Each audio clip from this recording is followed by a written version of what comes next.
இயேசுவின் அன்பு. கிறிஸ்து இயேசுவின் நாமத்தினாலே உங்களுக்கு அன்பின் வாழ்த்துக்கள்.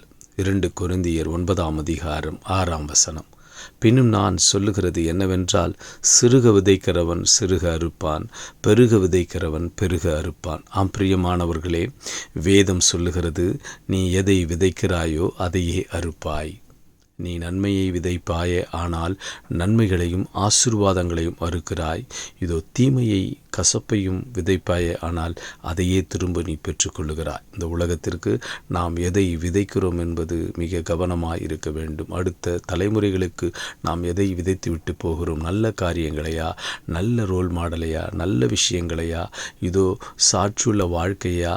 எதை விதைக்கிறோம் அதையே உன் சந்ததியும் பின்பற்றும், அதையே உன் சந்ததியும் அறுவடை செய்யும். எனவே நீ எதை விதைக்கிறாயோ அதையே அறுக்கிறாய். சிறுக விதைப்பாய், ஆனால் சிறுக அறுக்கிறாய்.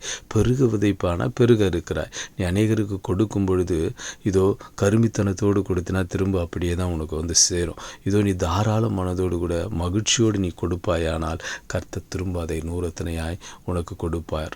நீ ஆசீர்வாதமானாலும் சரி, இதோ தீமையும் இந்த உலகத்திற்கு பாவத்தையும் நாம் எதை விதைக்கிறோமோ அதுதான் அறுப்போம். அப்போ பாவத்தை கம்மியாக விதைச்சோம்னா உங்களுக்கு கம்மியான தீங்கு ஏற்படும். இதோ அதிகமான பாவங்களை நாம் விதைப்போமே, ஆனால் அதனால் அநேக பிரச்சனைகளை நாம் சந்திக்க நேரிடும். எனவே நீ எதை விதைக்கிறையோ அதை அறுப்பா. சிறுக விதைக்கிறையா? உன்னிடத்தில் ஆண்டவரே, என்னிடத்தில் இருக்கிறதுலேருந்து நான் உனக்கு உண்மையாக ஆண்டவரே அநேகருக்கு உதவி செய்கிறேன்னு சொல்கிறியா? அதை கர்த்தர் எத்தனையாக கொடுப்பார். கண்ணீரோடு விதைக்கிற உன்னை கம்பீரத்தோடு அறுக்க செய்வார்.